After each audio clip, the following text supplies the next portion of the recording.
Lembra do teu Criador nos dias da tua mocidade.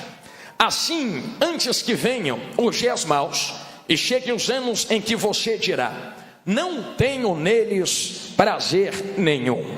Amém? Olhe bem dentro dos meus olhos, eu peço toda a sua atenção agora. Isso, desse jeito.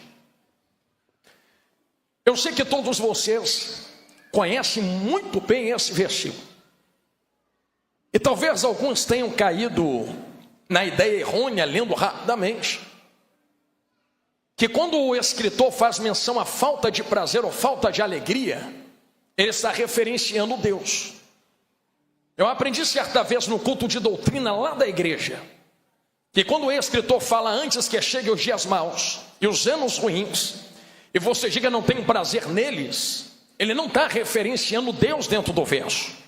O que ele está te dando é um gatilho para você viver bem os seus dias. E antes que você diga não tenho prazer na minha vida, que procure Deus na tua mocidade ou na sua adolescência. O que o escritor está muito bem colocando é um panorama do que nós vivemos nos dias atuais. Eu sei, olhando com vocês com esperança aqui esta noite, que nós estamos vivendo um tempo complicado na face da terra. É um tempo onde muitos deixaram de procurar Deus quando tiveram a oportunidade. E eu digo porque a vocês deixaram de procurar Deus quando tiveram esta oportunidade. Certa vez eu falava algo que eu compartilho com vocês nesse começo de pregação aqui agora. Muitos viraram e reviraram a própria existência e conseguiram construir o propósito existencial adolescente em cima de coisas passageiras. Eu vou falar rasgado a vocês que estão me olhando de olhos arregalados. É como se pessoas existissem por coisas que passam. E quando essas coisas deixam de existir ou passam, estas pessoas também deixam de existir e passam. É como se batem cabeça procurando propósito e alegria na vida e não possuem. Então quando o escritor diz, lembra do teu Criador nos dias da tua mocidade, antes que chegue os dias que vocês digam, não tem mais prazer na vida, ele está dando um segredo que muitos nesta geração aí fora, que eu sei que vocês são crentes, estão esquecendo. Muitos têm baseado a sua própria existência, até mesmo em redes sociais, em nome, fama, sucesso, dinheiro, casamento. Mas como veremos no decorrer desta pregação, são coisas que apesar de serem maravilhosas, são passageiras. Eu não posso colocar quem eu sou em cima de algo que passa, porque se isso passa, também serei destruído sem propósito. Eu pergunto a vocês, e eu sei que vocês são inteligentes e já compreenderam isso na sua vida, que nos parece que existe um buraco existencial dentro de cada um de nós, e que cada um pode escolher a maneira como tenta preencher esse vazio. Existem pessoas que vão tentar preencher com chave, outros com casa, outros com dinheiro, outros com fama, sucesso, até mesmo com casamento. Mas algo que eu falava e pregava certa vez e tento reproduzir a vocês aqui agora, é que quando eu olho para vocês também olho como se fossem vasos na olaria de Deus.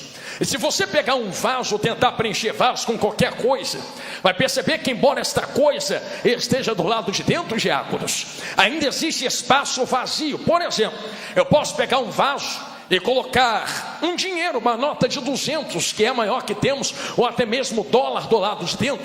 Mas se eu balançar vaso, vocês vão ver que ainda tem um espaço vazio. A nota vai quicar lá dentro. Aí você vai dizer, não, porque dinheiro não preenche vaso. Então vou pegar a chave da minha casa, do meu carro. Aí você coloca lá dentro daquele vaso. Mas quando vocês adolescentes balançarem aquele vaso, a chave da casa ou do dinheiro, a chave da casa ou do carro, perdão, vai quicar lá dentro, porque chave de casa ou chave de carro também não preenche vaso. Aí você vai dizer, tá bom, chave de casa, de carro, dinheiro não preencheu, mas eu sei que casamento vai me preencher. Quando eu casar, vou ser feliz, porque se eu botar aliança no dedo, meu esposo me faz feliz e minha esposa me faz feliz. Então olha aqui para o pastor Jonathan Carlos, que eu não estou com pressa de passar por esse ponto, nem explicar isso a vocês. Me permita pegar minha aliança no meu dedo. Se eu pegar um vaso, colocar minha aliança do lado de dentro e balançar o vaso, a aliança não vai ficar quicando lá dentro? Porque a aliança de casamento também não preenche vaso. A aliança de noivado também não preenche vaso. Namoro não preenche vaso. Vou começar. Não, mas se eu namorar com ela, vou ser feliz. Se tu namorar com ela, vai perceber que outra pessoa, e ninguém que está aqui dentro, pode pode preencher o vazio que tu tem na tua alma. Eu vou usar o exemplo do meu casamento para não dizerem que eu estou dando um tiro no vazio.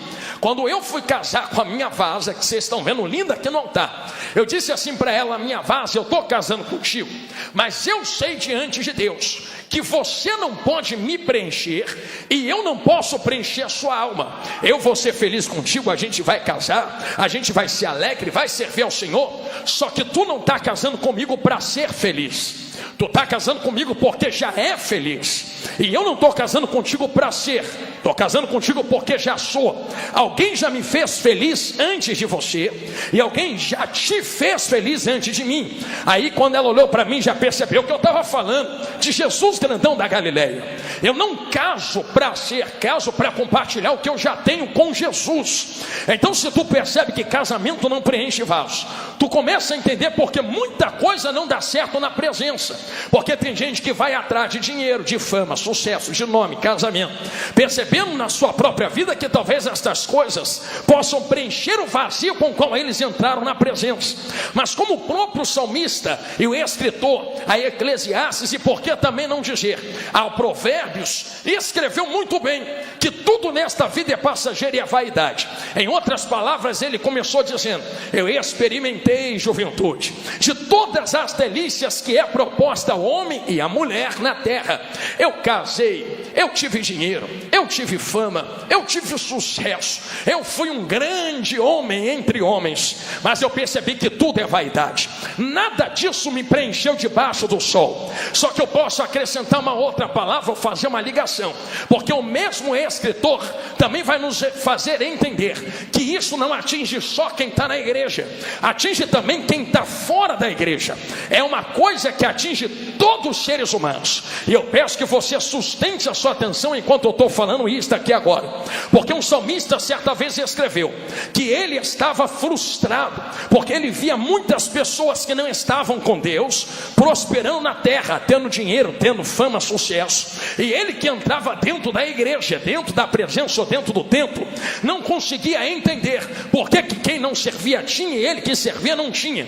Só que ele termina o capítulo dizendo, ou o número daquele salmo dizendo: até que eu entrei na presença do Senhor ou no templo e atinei e entendi o fim deles. Em outras coisas, eles estão baseados sobre coisas que escorregam adolescentes. Se Deus decidir puxar o tapete deles, dizendo: hoje a porta tranca, falta dinheiro, hoje eu tiro a tua saúde, hoje eu arranco teu carro, ele cai com casa, com nome, com fama, com tudo. Agora tu já percebeu, adolescente, que tem adolescente que está aqui dentro, que às vezes está dentro de casa dizendo: não sei para que nasci, não sei para que estou na terra, não sei para que minha mãe me trouxe, não sei porque meu líder me arrastou. Só que mesmo assim tu entra aqui dentro, canta, dá glória, ouve a palavra.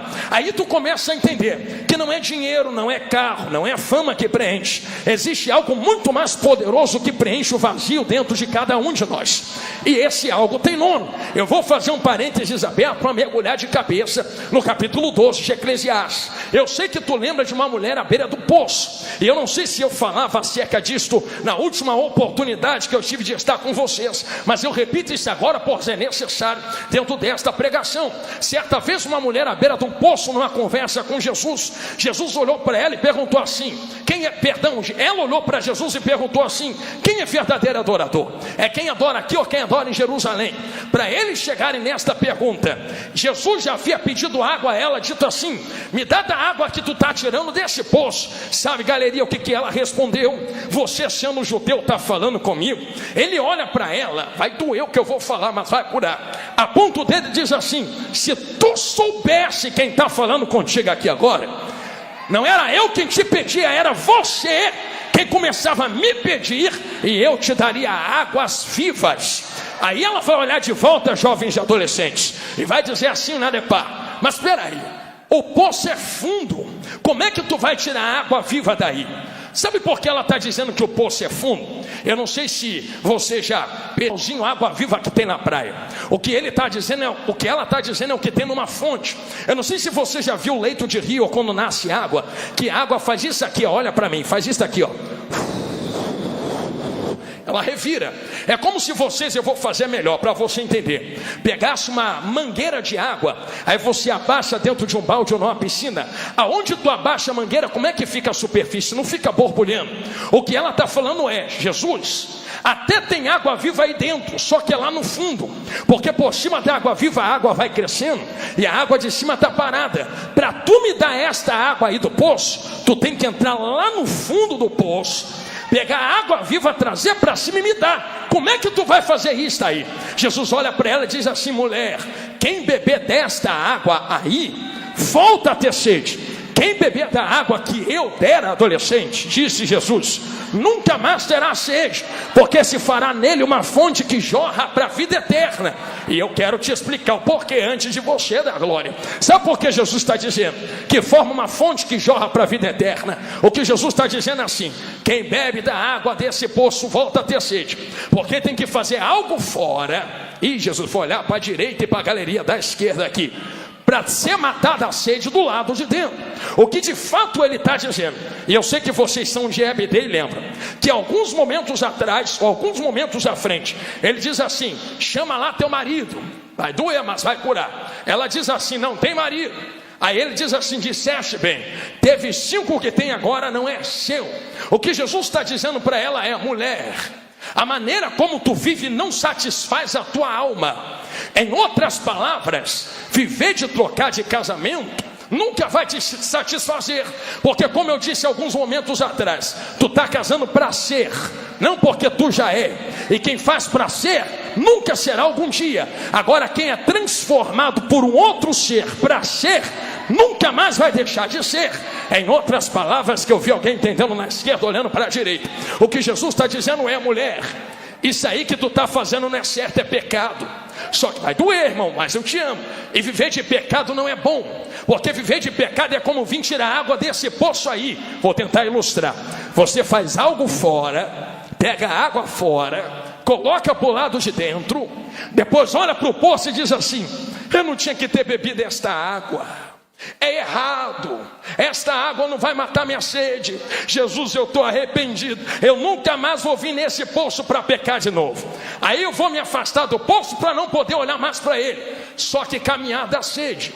Assim como eu disse alguns momentos atrás, que todo mundo tem um buraco existencial dentro de nós. A vida em si impulsiona uma sede na nossa caminhada. E caminhada, eu não estou falando de caminhar com Jesus, estou falando de viver a vida.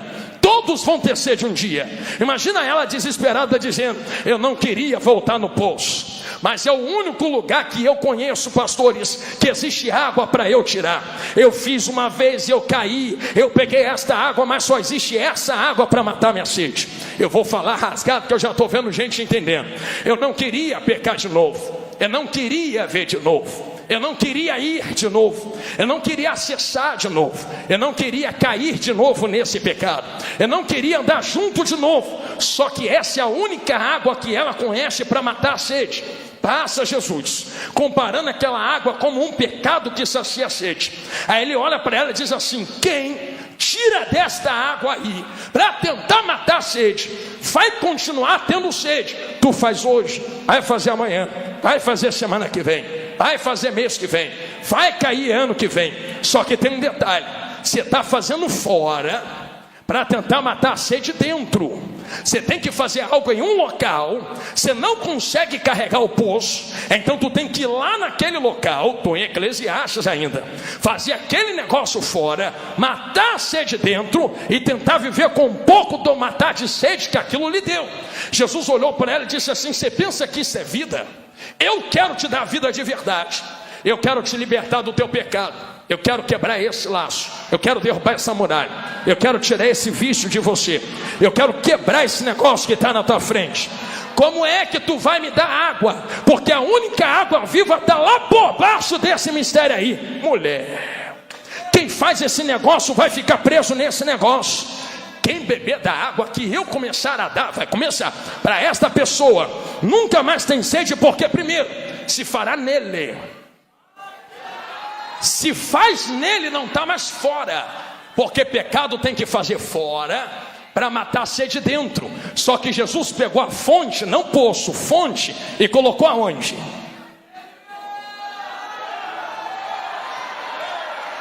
Então por aqui, pastor, Jesus já quebrou o laço com o pecado, dizendo: tu precisava ir lá e era escravizado fora. Eu quebro fora e coloco a fonte do lado de dentro, assim.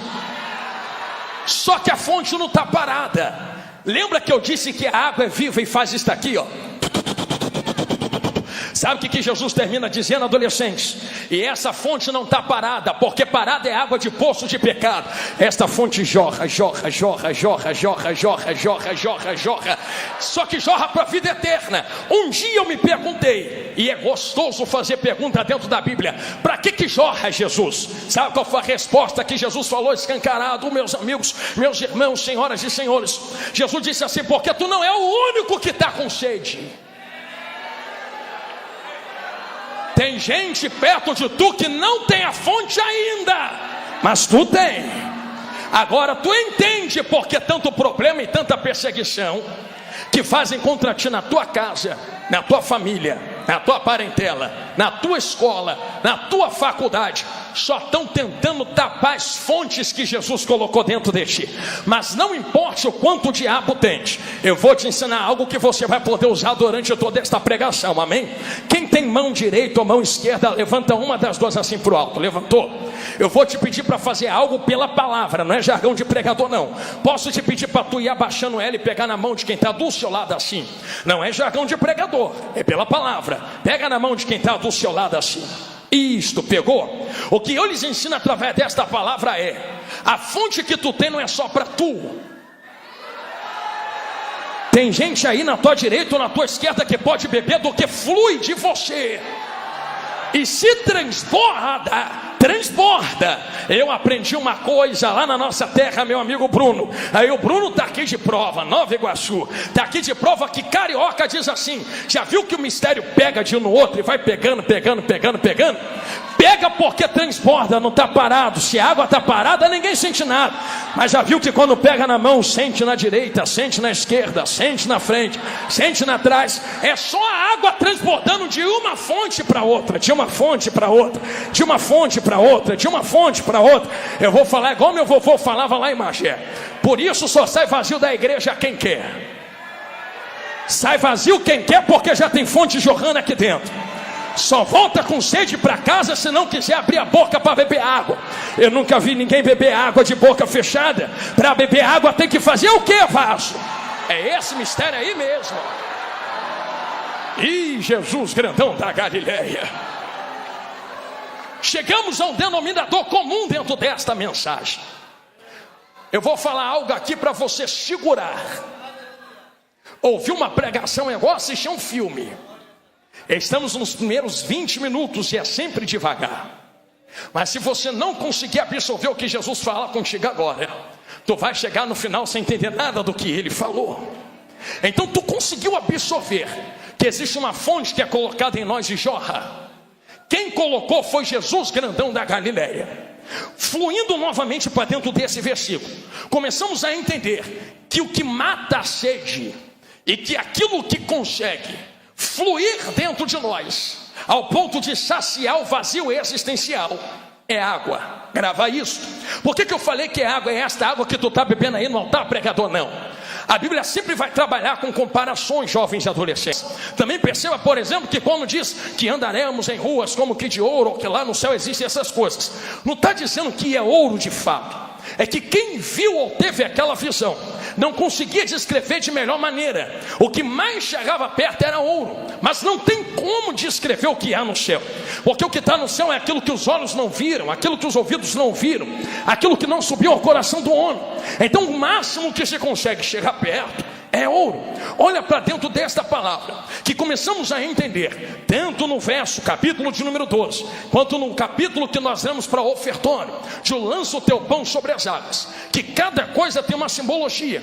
Assim como tudo isso tem simbologia, a Trindade também tem simbologia. Estou começando, grava o que eu estou falando. Por exemplo, a Bíblia vai associar Deus a vinho, aquilo que traz alegria. Vai associar o Espírito Santo não a fogo, vai associar a azeite. Fogo é a glória de Deus, sustentada pelo azeite do candelabro embaixo. Por exemplo, vou falar de novo. Quando você vê dentro da Bíblia que Deus chama Moisés para cima do monte, dizendo: Moisés, vem aqui que eu quero falar contigo.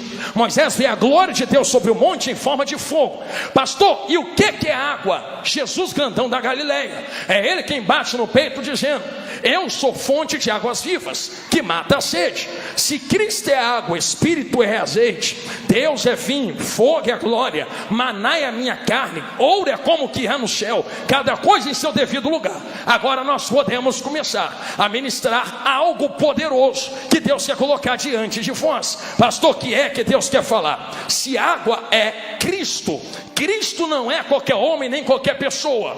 Cristo está muito além do que qualquer homem, qualquer pessoa. Por exemplo, você vê que sempre os judeus ficavam, eu vou tentar imitar a expressão na minha face, ficavam desta maneira assim, abismados, ao ver Jesus abrir a boca e falar. Porque não só por causa da sua oratória e autoridade, adolescentes, mas porque quando olhavam para ele, viam como Isaías disse: não havia beleza, não havia aparência, era um carpinteiro.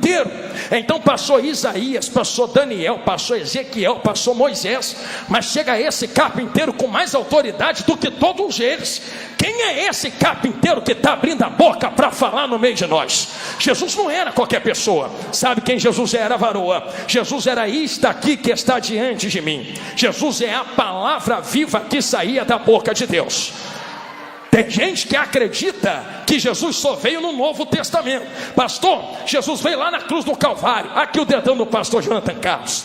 Jesus já está presente dentro do primeiro capítulo da Bíblia. Você quer ver onde Jesus está presente? E disse Deus: haja, haja, haja, haja. Palavra que saía da boca de Deus, tu acha que é qualquer palavra?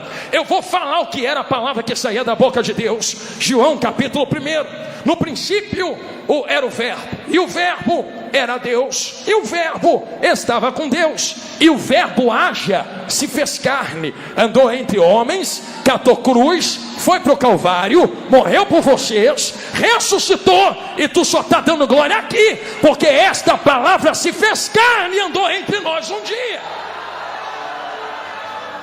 O peso e o poder que esta palavra tem é poderosa.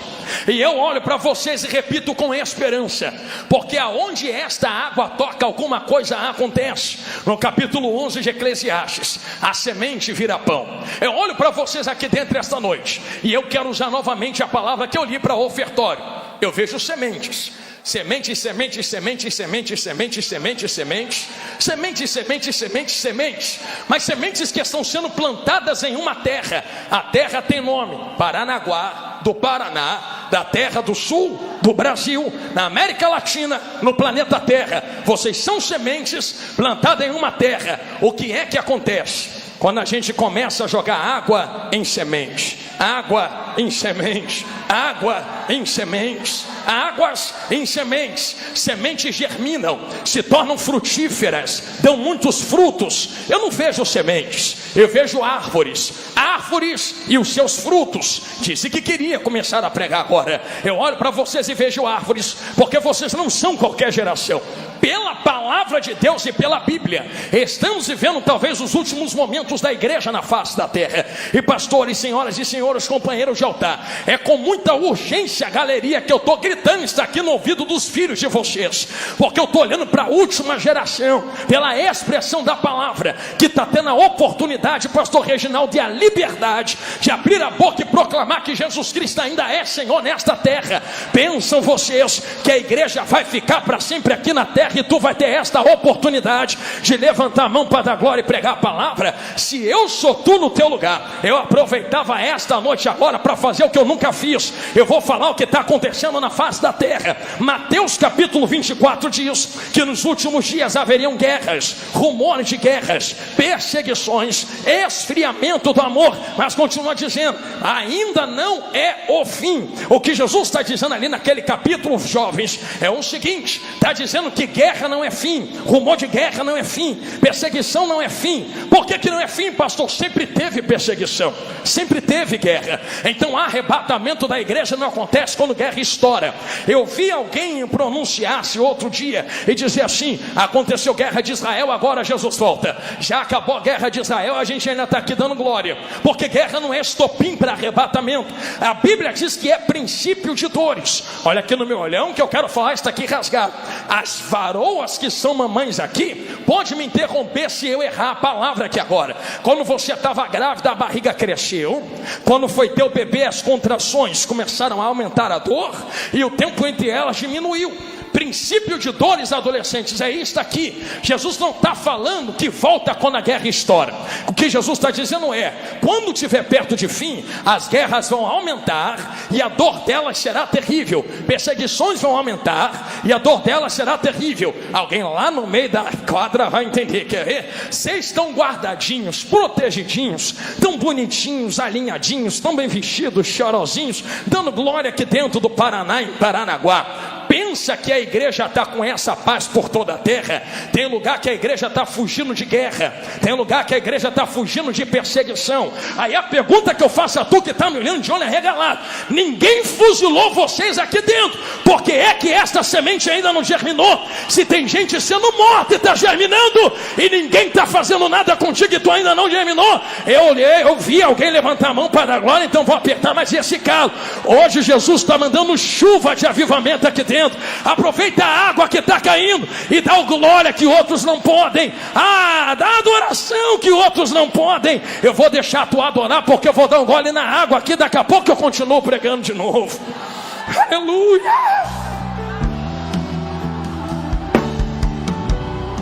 Tem gente que daria tudo para estar sentada aí no seu lugar, da tua idade, só que eles não podem. E você que pode estar sentado aqui me ouvindo agora, vai fazer o que com o que Deus tem derramado aqui? Pensa que Deus está derramando aqui dentro para você bater no peito e dizer: eu tenho, vou voltar para casa feliz, amanhã é outro dia. Deus está derramando aqui porque somos fontes, e fonte jorra. Tem gente na Suíça te esperando, tem gente na África te esperando, tem gente na Ásia te esperando. Ô geração forjada na palavra, está na hora da gente transbordar o que a gente tem. Se esse fogo só é fogo na hora do louvor e na hora do culto, então esse fogo não é fogo suficiente.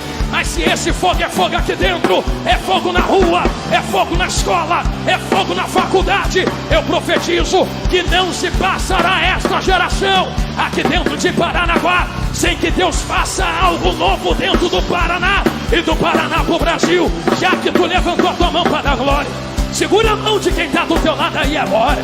É a primeira vez que eu estou lhe pedindo isso aqui. Segurou a mão de quem está do teu lado aí, jovem adolescente. Eu vou contar um segredo para tu. Não tem como pregar o evangelho, nem viver o evangelho, nem curar, nem cantar, se não tiver poder do Espírito Santo. Tem sim, pastor, até tem, mas não vai acontecer nada. Agora quem tem poder do Espírito Santo faz igual Jesus disse para os discípulos: vocês querem virar o mundo de cabeça para baixo, geração da palavra? Ficar em Jerusalém e sejais revestidos de poder. Tem que ter poder do Espírito Santo. Aleluia. Mistério.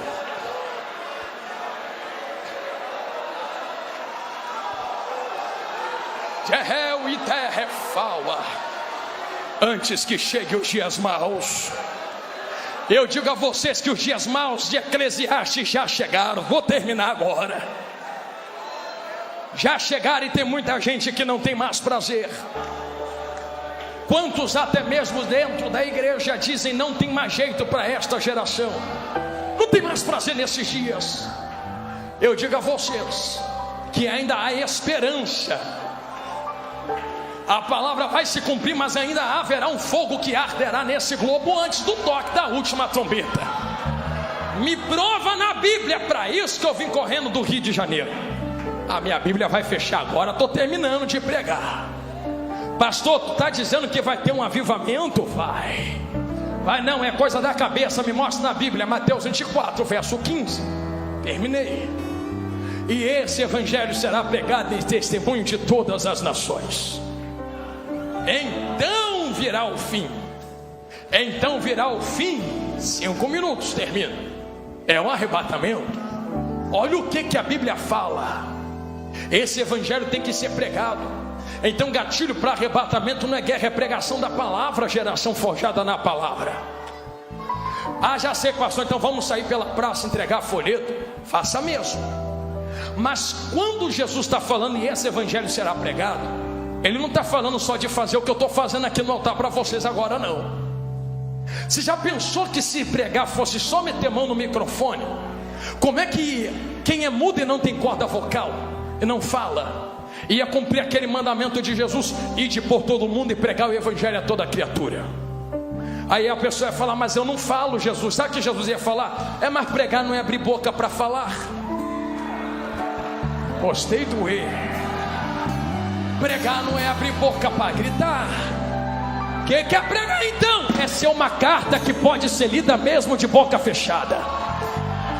Tem isso na Bíblia não, te mostro um agora. Você lembra de Eliseu? Nunca abriu a boca, só passa. A mulher aponta o dedo e diz, nunca falou nada. Lá vai um santo homem de Deus, está pregando de boca fechada. Está pregando de boca fechada. Está pregando de boca fechada. É testemunho. Uma geração tão avivada, e que avivamento fique claro diante de vós. Eu sou do manto, sou da marcha. Se deixar eu vou pulando lá na porta e volto. Mas avivamento pela Bíblia é mudança de caráter.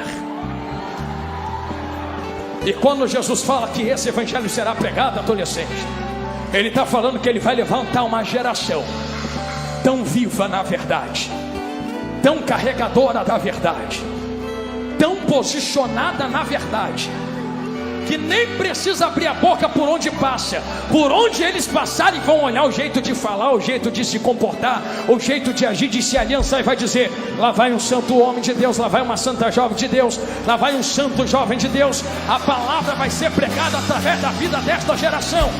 Ser forjado na palavra não é só abrir a boca para gritar. Ser forjado na palavra é ser uma carta que pode ser lida por quem está lá fora desse ginásio. E que se nós somos forjados na palavra, segura aí o que Jesus vai fazer através de vocês. 4 minutos. Haverá um avivamento. Avivamento sem palavra é qualquer coisa menos avivamento. Por isso, se em Mateus 24:15 diz que para o arrebatamento acontecer, estou vendo muitos adolescentes e jovens chorando, tem que ter pregação do evangelho em todo mundo. O arrebatamento ainda não aconteceu porque eu estou vendo tu aqui. Se não aconteceu porque o evangelho ainda não foi pregado a todas as nações do mundo. Quer dizer que ainda está faltando, não é missionário, não é gente que pega microfone.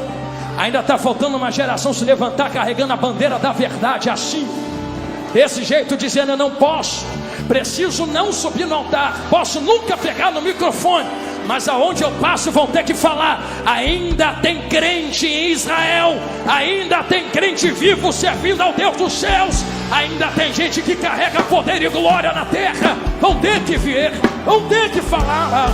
E sabe como vão falar? Esse evangelho será pregado pela multiplicação dos verdadeiros. Se você é a geração forjada na palavra, esta geração precisa ser forjada no fogo. Pastor, eu quero fogo, quer mesmo?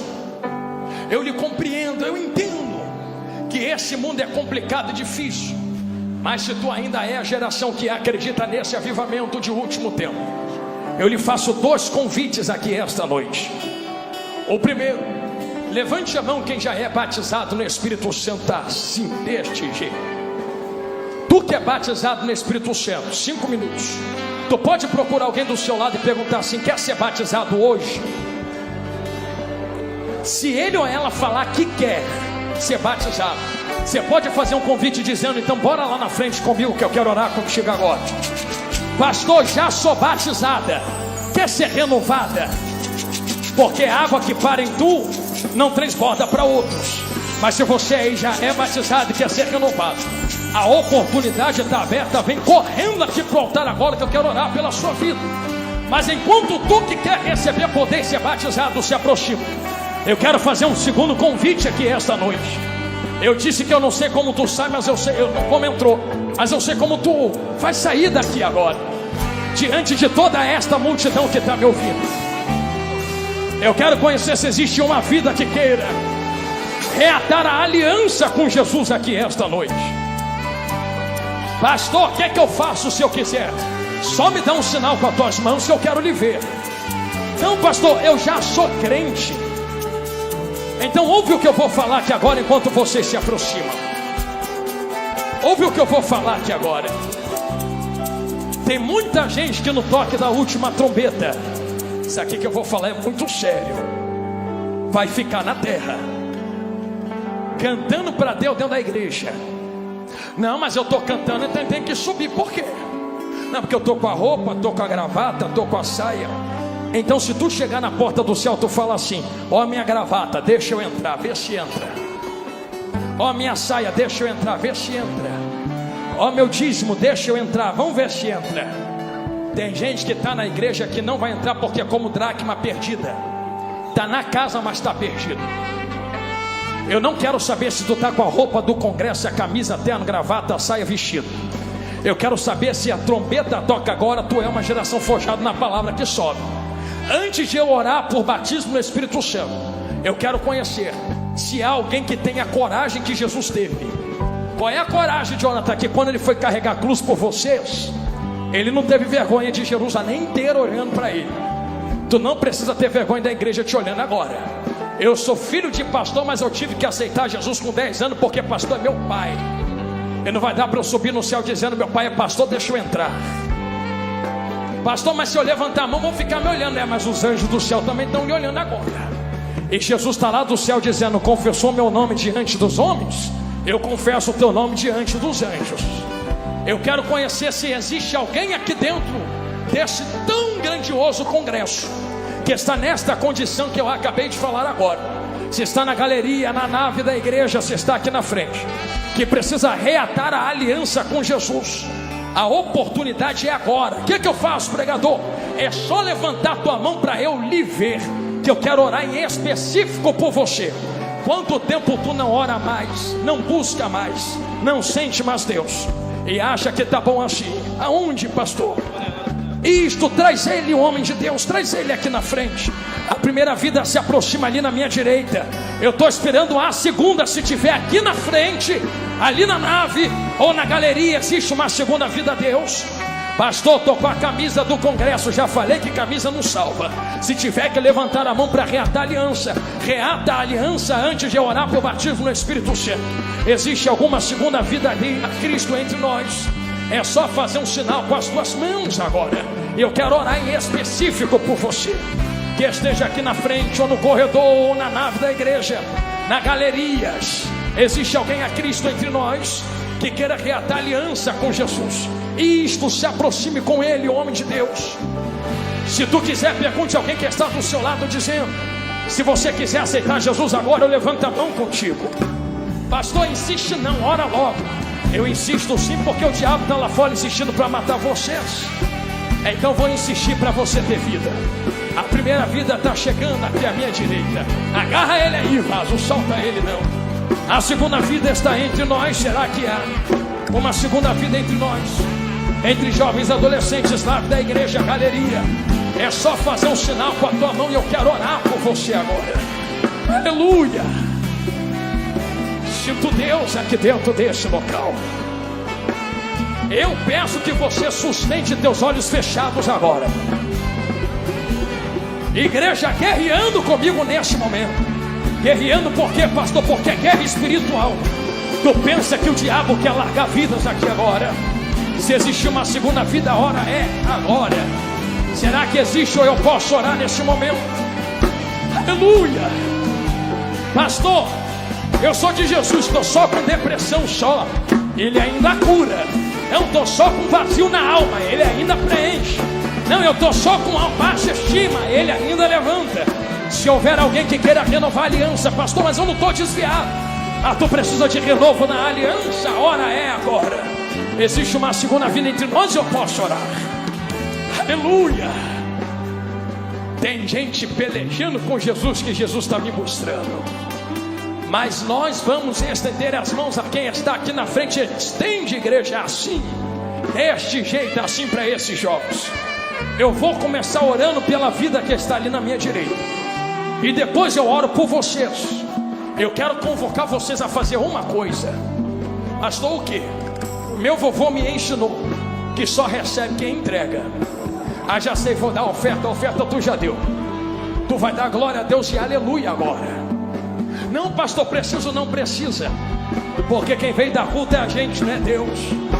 Então você vai começar igual meu vovô me ensinava antes de ir para a glória. Ele dizia assim: Jonathan, quer ser batizado? Eu dizia: eu quero. É só tu abrir a boca e falar glória, glória, glória, glória, glória, glória, glória, glória, glória, glória, sem se importar com quem está perto de você, porque quem sabe quem está perto desliga tudo. Aí eu falei: vou, e aí? Ele disse: aí que o Espírito Santo vai colocar língua estranha na tua mente. Jesus vai te tocar e tu vai estar batizado.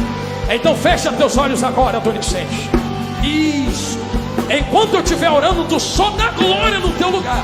Glória, glória, glória, glória, glória, glória, glória, glória, glória, glória. Isto, aumenta o glória que ele manda a glória. Aumenta o glória que ele manda a glória. Aumenta o glória que ele manda a glória. Pai eterno de bondade, Senhor, a ti eu oro neste momento, pedindo que o Senhor escreva o nome desse Senhor no livro da vida. O que passou, passou, ficou para trás. A partir de hoje começa uma nova história e trajetória. Eu coloco a vida dele nas suas mãos, rogando e lhe pedindo que o Senhor venha transportá-lo do teu espírito. Eu sei que se o congresso acaba agora e continua na glória, ele já estaria conosco para toda a eternidade. Senhor, agora todos esses adolescentes que estão aqui na frente, eu já vejo o Senhor batizando o jovem ali na direita. Batiza aqui na esquerda também, aonde houver um jovem te adorando o Senhor. Se não estiver dando glória, não precisa. Tu não é obrigado a encher quem não te dá nada. Mas aonde tiver alguém te adorando com glória, com glória, com glória, comece a passar entre eles agora e comece a enchê-los do teu poder. Comece a enchê-los da tua glória. Comece a enchê-los do teu espírito. Esta é a geração que o Senhor convocou para esse último tempo, forjados na palavra e cheios do poder, do fogo e da glória de Deus. Aonde tiver um adolescente lhe adorando o Senhor, eu lhe peço que o Senhor toque nele agora. Eu lhe peço que o Senhor toque nela agora. Enquanto eles estão abraçados uns com os outros, comece a enchê-los do teu espírito. Transporta até não sobrar espaço para nenhum erro, para nada da terra. Senhor, eu lhe peço que se a trombeta tocasse agora, todos nós subiríamos cheios do teu poder e da glória. Comece a transbordá-los aonde houver um jovem ligado contigo. Isto, Senhor, já estás enchendo na minha direita, comece a encher na minha esquerda ali também.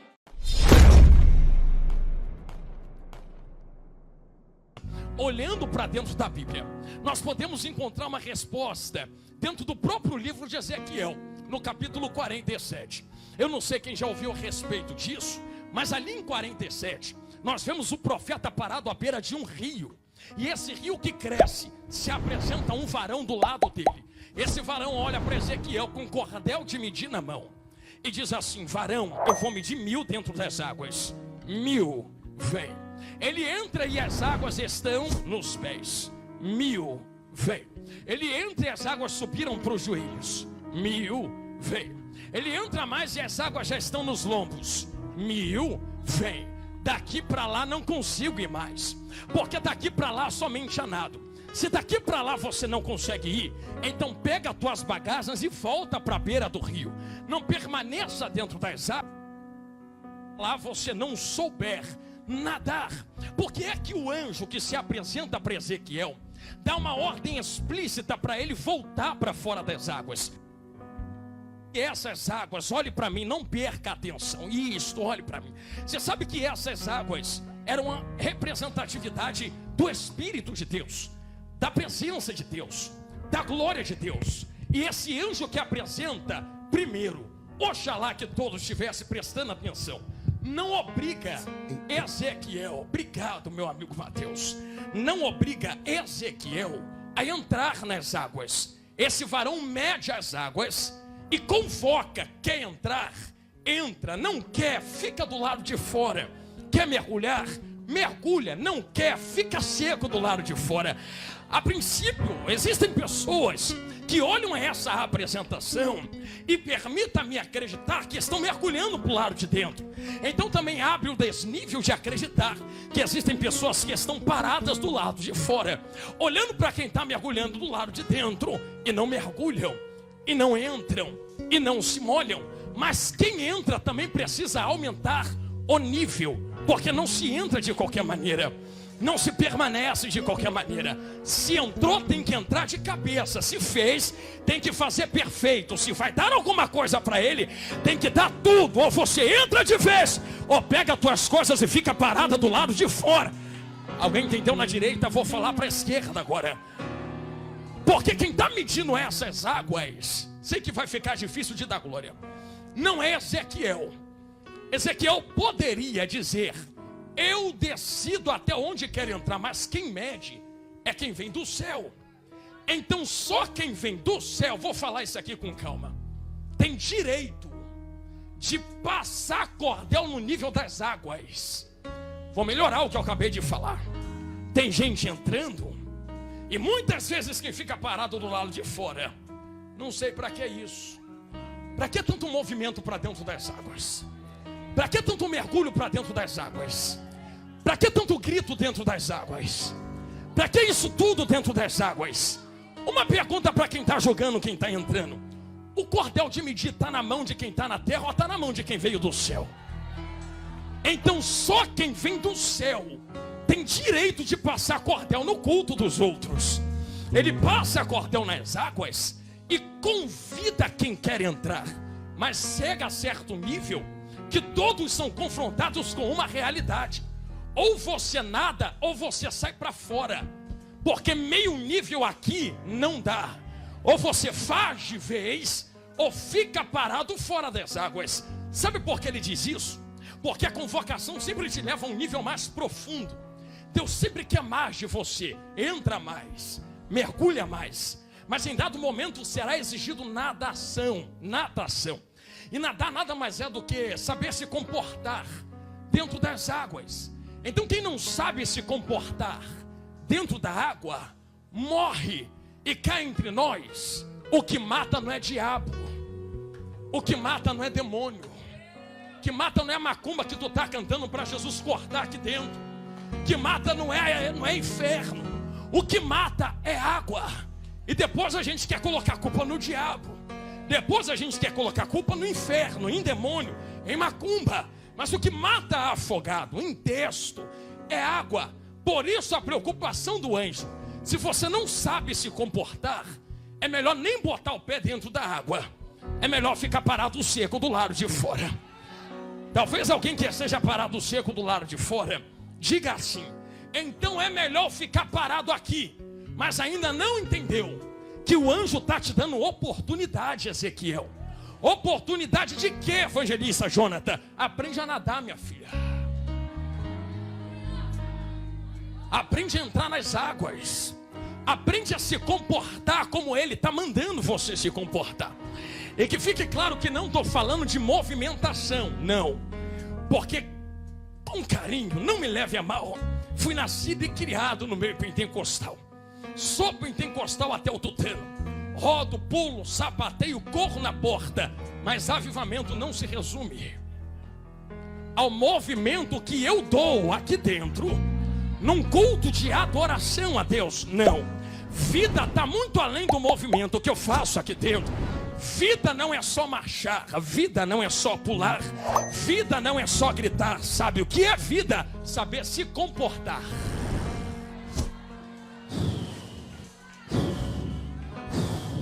Como eu me comporto dentro da água, pregador? A saber...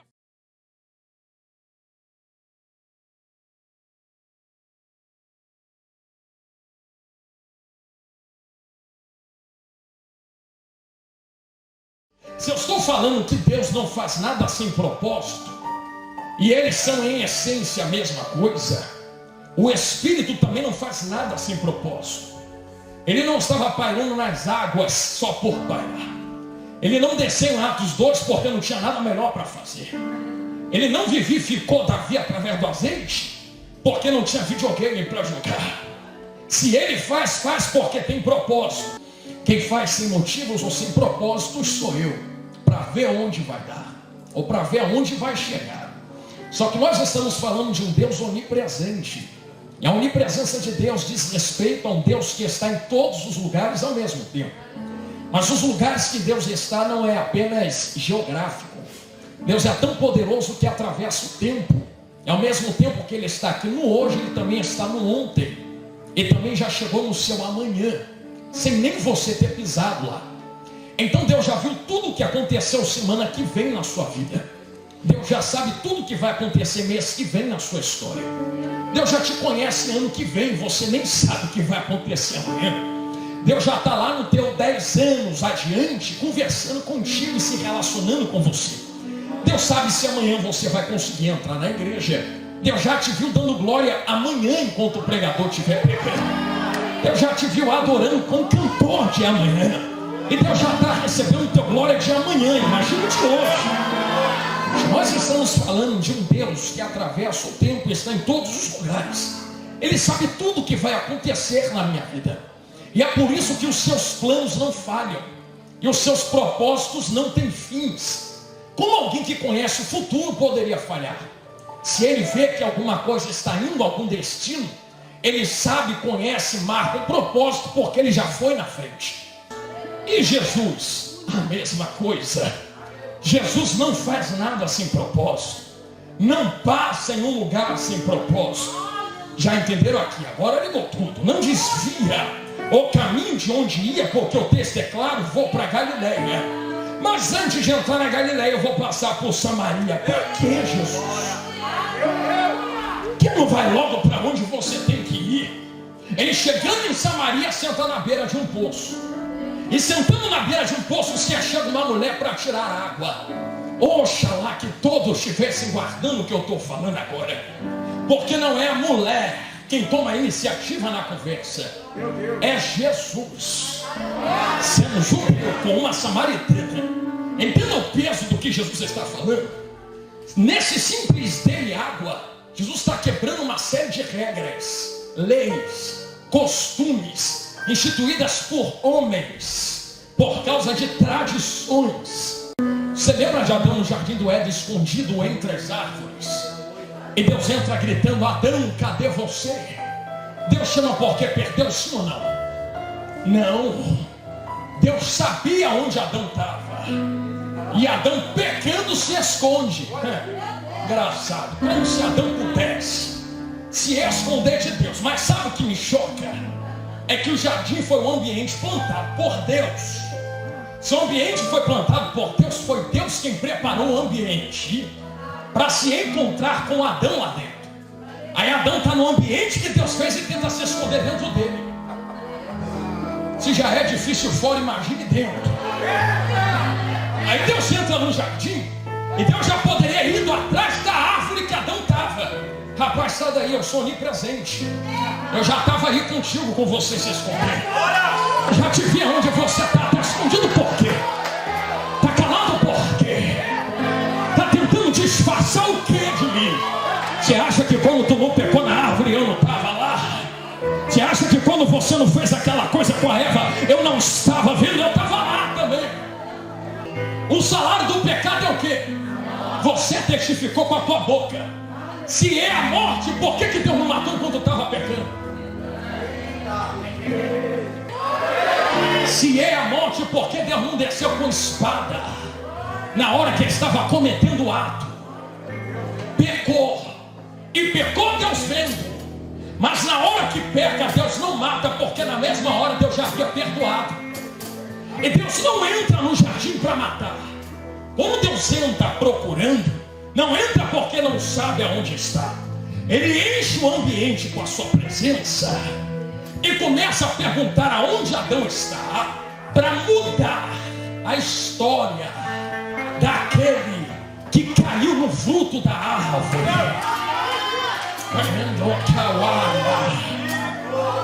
Poderia ter te mandado para o inferno, poderia ter passado a espada no teu pescoço. Mas olha o que Deus fez com Adão. Deixou pecar, deixou viver, deixou ouvir a voz, deixou se esconder, e depois ainda vem se apresentando como que não sabe aonde está. Cadê você? Só que Deus não chama porque não sabe. Deus chama porque no português claro, Deus está dizendo: eu te perdoei, e só você não viu isso ainda.